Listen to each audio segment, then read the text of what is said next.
Lord and Savior Jesus Christ, and we all say, Amen. Amen.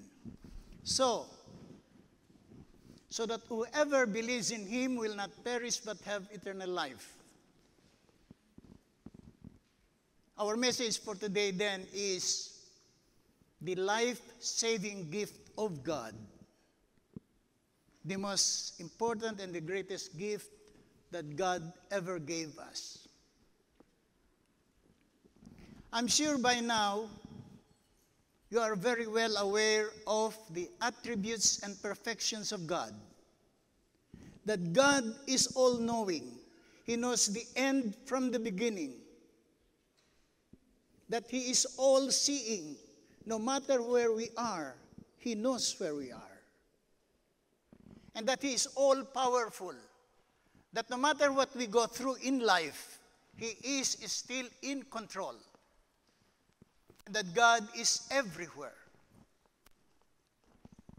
God knows us.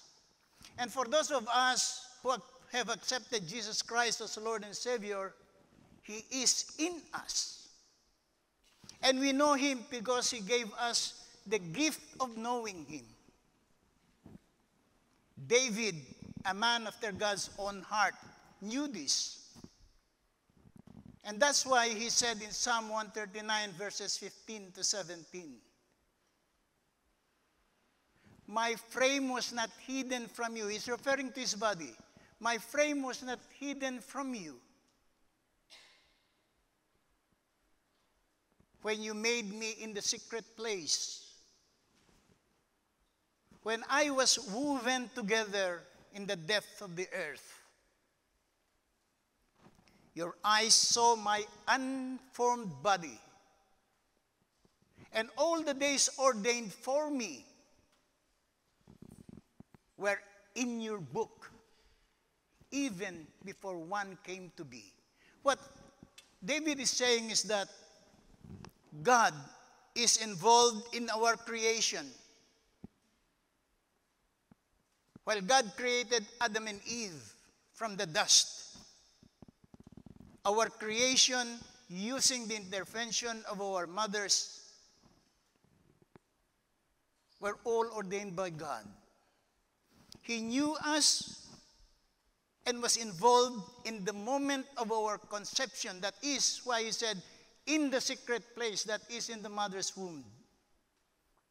When we were woven together, all the parts of the body came together, and that is the involvement of God in our creation. David knew this. While God knows us completely, sometimes we do not want people to know us completely. Do you want all the people to know you completely? I don't think so. Why? Because we are afraid that they may discover something in us that they wouldn't like. But whether we like it or not, God knows everything about us. Despite our weakness, our sinfulness, our transgressions, God knows everything about us, and he is in every situation, in every trial that we go through. He's present always, protecting us, loving us, guiding us. And that's why David said that no matter where he is or what he does or what he did, God knew everything. We can never be lost to the Spirit of God. That's why David said in Psalm 139, verses 7 to 8, speaking to the Lord, he said, where can I go from your Spirit? Where can I flee from your presence? If I go up to the heavens, you are there. If I make my bed in the depths, you are there. This verse should be very comforting to us. This should be very good news to us because no matter where we go, no matter what we do, The comforting presence of God is with us. No matter what trial we go through in life, if we have faith in God, if we have accepted Jesus Christ as Lord and Savior, the comforting presence of God will always be with us no matter what. So God is involved in the creation of every human being.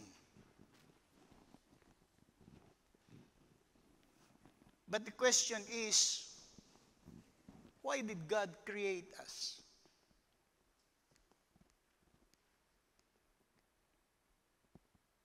If you read Revelations 4, verse 11, it says there that all glory belongs to God, that God created us according to His will, and everything came to being because of His will. And this was confirmed as well in Colossians chapter 1, verse 16, where the Apostle Paul said that everything was created by God and for God. It simply means then that God created us for His pleasure, for His joy, for His glory. That's why everything we do it all for the glory of God. The next question is, why did God create us in His own image, in His own likeness? If you think about it, even from the practical side, we will find several reasons why God created us in His own image. God created us, one, to bear His likeness and to represent Him in the world. That's why those of us who have been sharing the gospel, the good news of the kingdom, to share Jesus Christ to the world, we are representing God. 2 Corinthians 5, verse 20, Paul said, we are ambassadors of Christ. And therefore, as ambassadors of Christ, we represent Christ to the world. Not only that, second,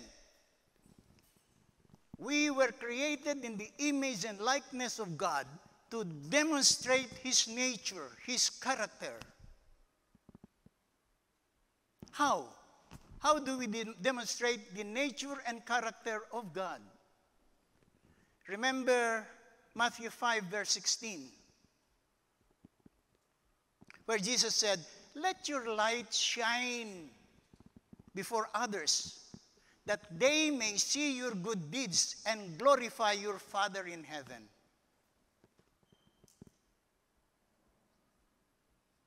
It simply means then that when we go out there and share Jesus to the world, when we share the gospel to others, the kingdom of God to others, we must do so with all love, with kindness and compassion. And I hope and pray you will pray for the boldness, the courage, and the commitment to go out there and in obedience to the commandment, the Great Commission, Matthew 28, 18 to 20. For Jesus said, all authority in heaven and on earth hath been given to me. Therefore, go and make disciples of all nations, baptizing them in the name of the Father and of the Son and of the Holy Spirit, teaching them to obey everything I have commanded you. And surely the promise, I will be with you to the very end of the age. Third purpose, God created us to reproduce godly offsprings. That's why we parents, we have the obligation to make sure that our children grow up not only to be good citizens, but godly people. Remember Ephesians 6, verse 4, applying to fathers. And this also applies to mothers. And I am very thankful for mothers who take care of their children. Not only the fathers, although the commandment in Ephesians 6, verse 4 refers to fathers, where Jesus said, fathers, Do not embitter your children. Meaning to say, do not exasperate or make your children angry. Instead, raise them up in the training and instruction of the Lord. Because if you do, from young age, when you teach them the fear and love of God, no matter whether they when they become adults and even get married, you will have no problem with them. That has been proven to be true in a survey conducted in the United States.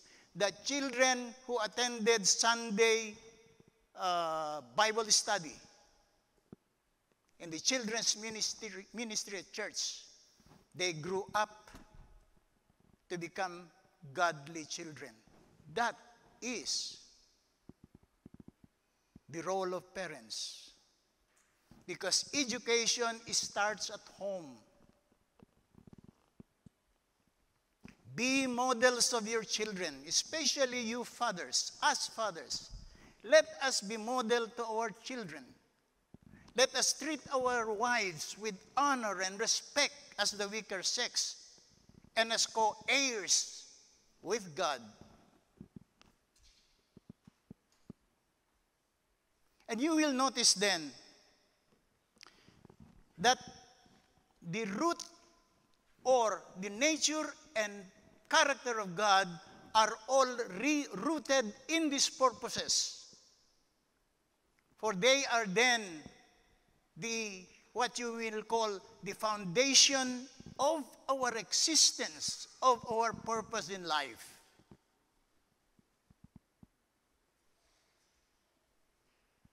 So we were then created for the joy, the pleasure, and the glory of God, to be ambassadors of God, to present to the world the nature and character of God, and to reproduce godly children.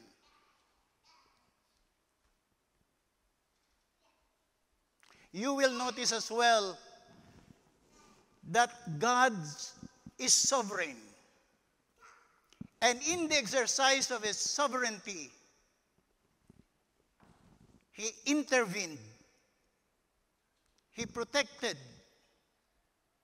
and he preserved the life of his people, and then gave them redemption.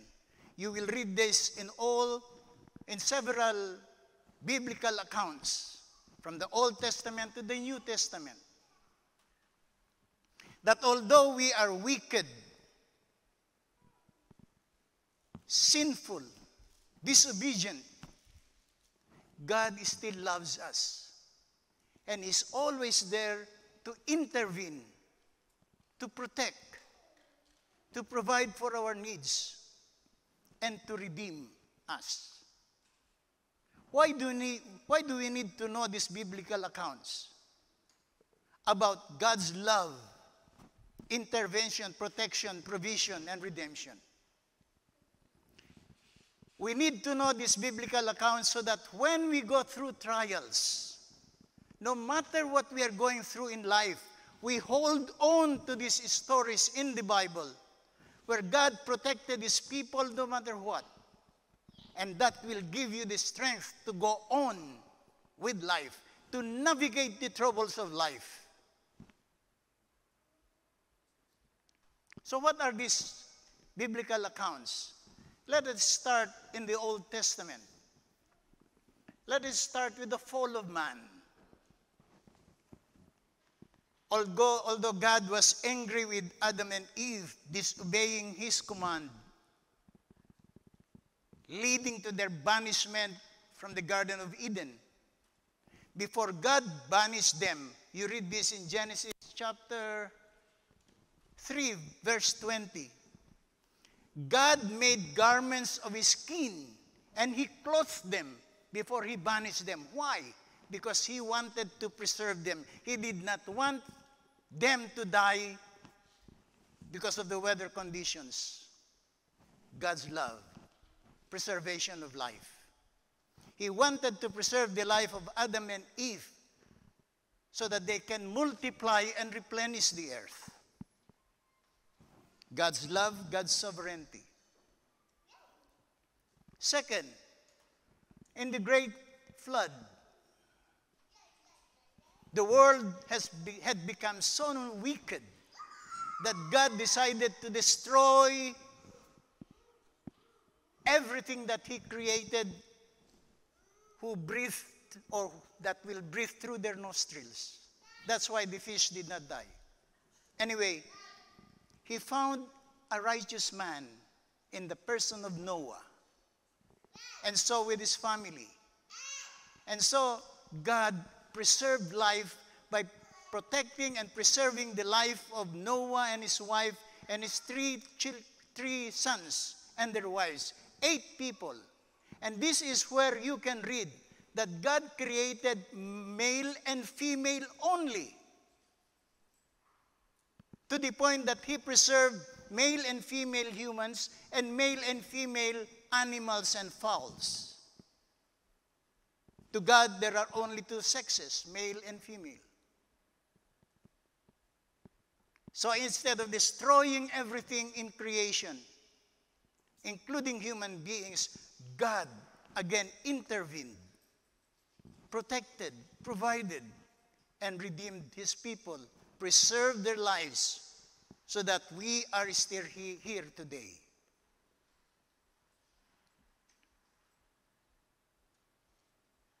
Another one, the Exodus.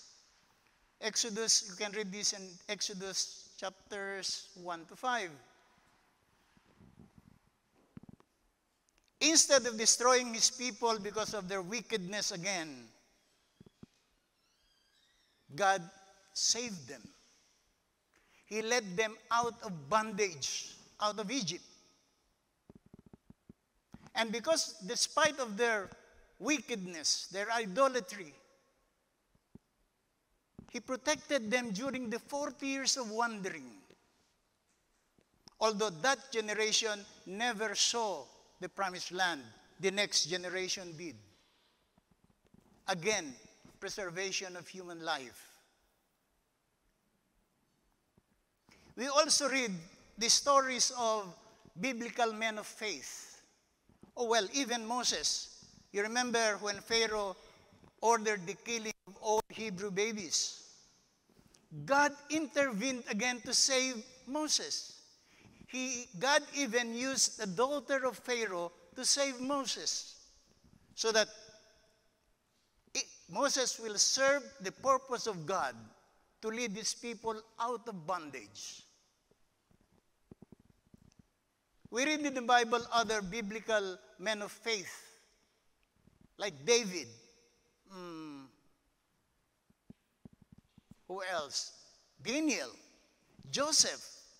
God used him to save the Israelites during the 7 years famine. We remember all these stories to give us the strength that no matter what we're going through in life, God, the comforting presence of God, is always there for us. Another one, the captivity of Judah. During the time of King Nebuchadnezzar, again, God intervened and used King Nebuchadnezzar to discipline his people and save the remnants of his people. Stories in the Old Testament. How about, and what about the New Testament? In the New Testament, we read about the redemption brought by Jesus Christ through His suffering on the cross. John 3:16. Through Jesus Christ. For God so loved the world that He gave His one and only begotten Son, that whoever believes in Him will not perish but have everlasting life. Ephesians 2 verses 8 to 9. It is by grace you have been saved through faith. Faith in whom? Faith in Christ. It's not of ourselves. It is the gift of God, the free gift of God. It's not of good works, so that no one can boast. And even during this time, the sovereign plan of God is still for our good and to preserve human life. What am I referring to? I'm referring to Romans 8, verse 28. It says there, and we know that in all things God works for the good of those who love him, those whom he has called for his purpose. This verse simply means that God works in everything, in all things, because it says in all things. It does not mean, however, that everything will be good. Why? Some will still be bad because evil prevails in our fallen world. However, God is sovereign. He is powerful. That whether it's a good situation or bad situation, he will turn it around. He has the power to turn it around for our good in the long run. And that's why we have to be very thankful to God for all these blessings. God paid the highest price for our salvation through the death of his Son. His Son accepted the punishment.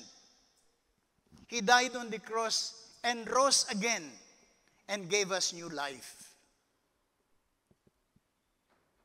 That's why in 2 Corinthians 5, verse 17, it says, those who are in Christ, those of us who have accepted Jesus Christ as Lord and Savior, we have become a new creation. The old one is gone, a new one has come. So we are a new creation.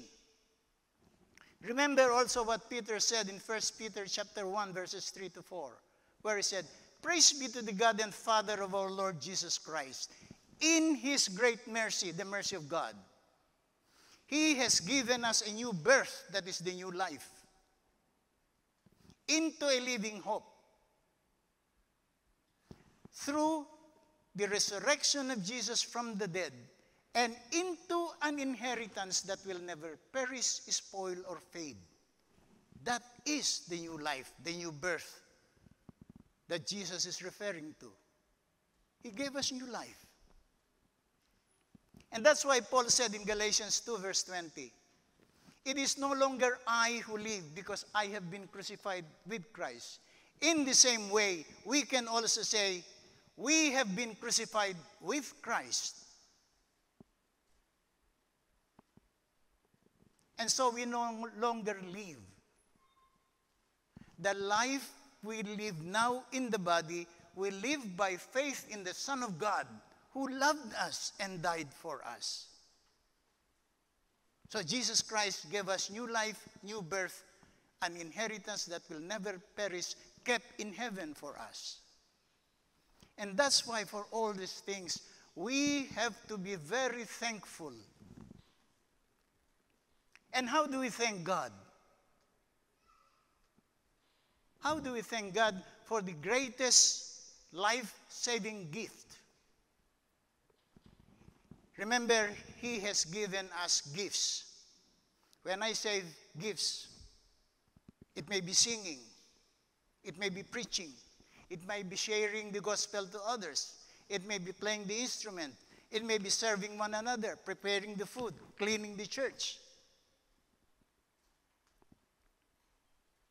So the way we can serve God is to make sure that whatever gifts he has given us, you see, there are different gifts given by the same Spirit.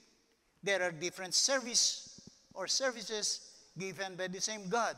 There are different works given by the same God. And so, when we are given a role in church to serve God and to build up the body of Christ, the church, we should not run away from it.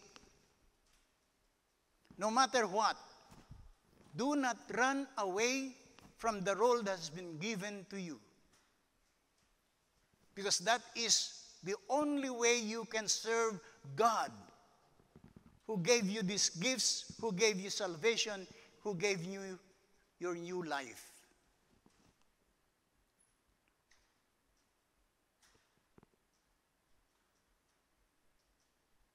So I hope and pray that no matter what role you have, do it the best way you can. And surely the promise of God that He will be with you to the very end of the age will come to fruition.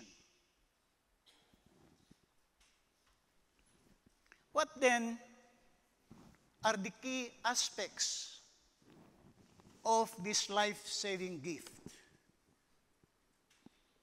What are the important things we can gather from the life-saving gift of God?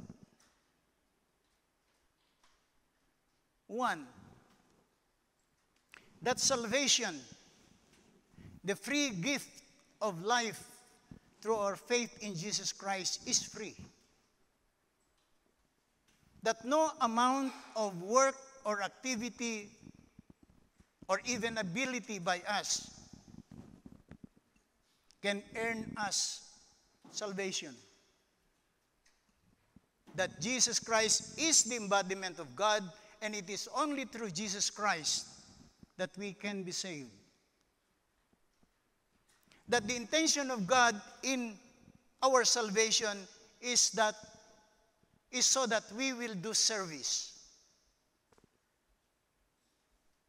And if we don't do service, that means to say we are not grateful to the life-saving gift of God. In Ephesians 2 verses 8 to 9, it says there that our salvation comes only through faith in Jesus Christ alone, not by works. But there are those of us who believe that salvation comes through faith in Christ and works. What is their basis? Have you come across that in the Bible?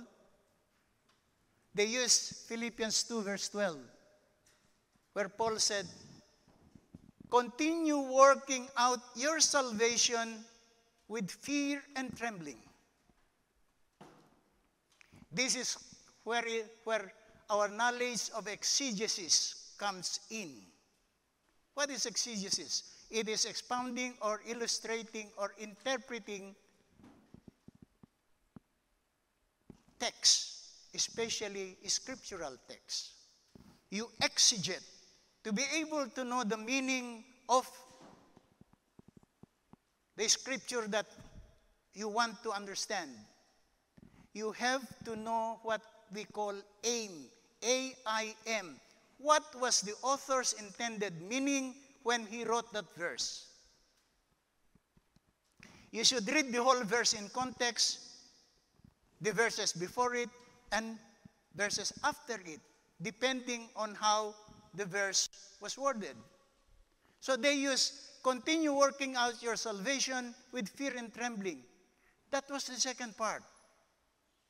The first part says, therefore, my dear friends, as you have always obeyed, both in my presence and more so in my absence, continue working out your salvation with fear and trembling.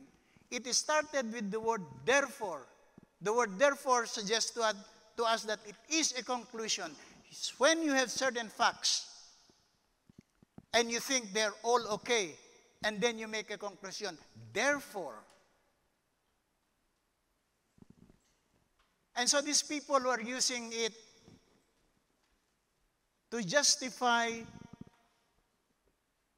that we need works for salvation, wrong. He said, therefore, they forgot to read Philippians 2, verse 11.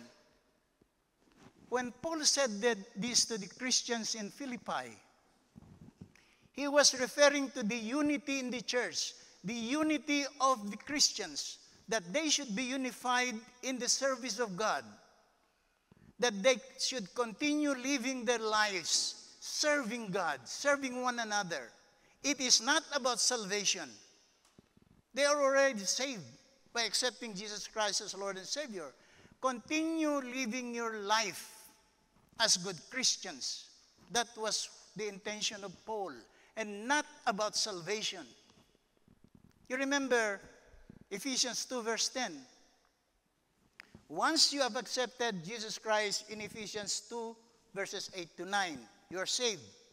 And verse 10 says, we have all been created to do good works that God has advanced for us. You do good works because you are saved. You do not do good works to be saved. So whenever we read this, we should make sure that we read it in context.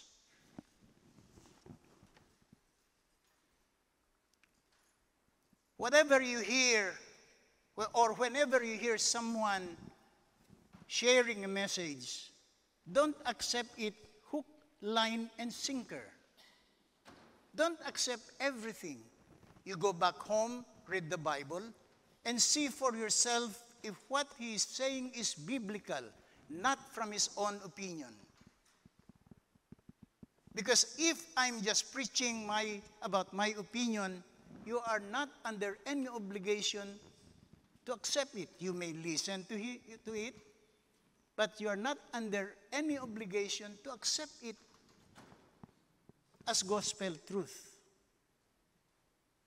Unless it is supported by the Bible, by the Word of God, don't believe it. Everything that a preacher or a messenger of God says must be supported by the Bible.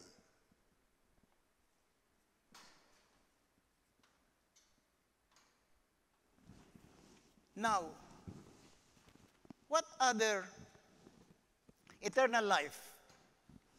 What are the teachings of Jesus and the scriptural teachings about eternal life?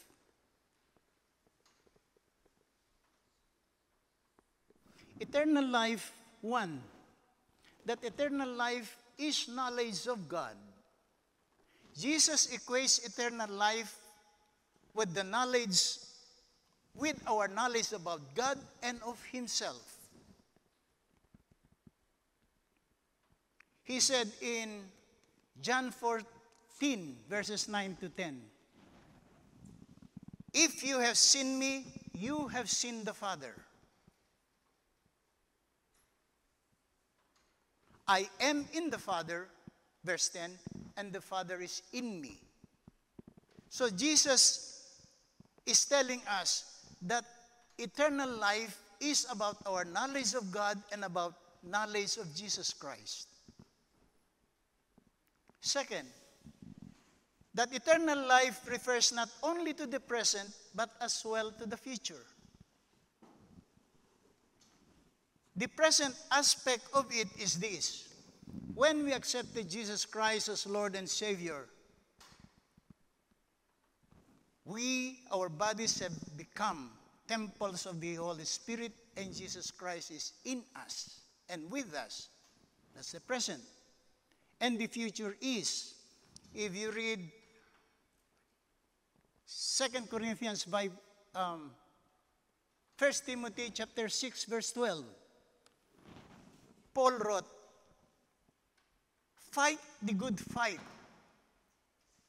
and hold on to life eternal. That is the future. We hold on to our faith, we hold on to our belief, we fight the good faith so that in the end, we will have eternal life. Third, that eternal life allowed us or has made us cross over from death to life. By accepting Jesus Christ as Lord and Savior, we have crossed from death to life. Matthew 5, verse 16. That those of us who have accepted Jesus Christ as Lord and Savior, the Holy Spirit that gives life has set us free from the life and from the law of sin and death. And therefore, we are no longer judged, but we have crossed over from death to life. And fourth, that in eternal life, through our salvation, through the faith, our faith in Christ Jesus, there is now no condemnation for any one of us who have accepted Jesus Christ as Lord and Savior. Romans 8, verse 1. There is now no condemnation for those who are in Christ. For through Jesus Christ, the Spirit who gives life has set us free from the law of sin and death.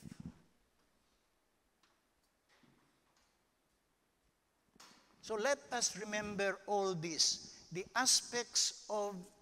key aspects of eternal life, what it means to us, and the scriptural teachings of Jesus about eternal life, so that when we go out there is something we can hold on. But always remember that when we go out there and share the gospel to others, we do so with love, with compassion, with kindness. I hope and pray that all of us who have accepted Jesus Christ as Lord and Savior will continue to pray that God will give us the boldness, the courage, and the commitment to share the gospel of the kingdom to others, to share Jesus Christ to others. For all we know, we may be the only Jesus Christ that they will see in their lives.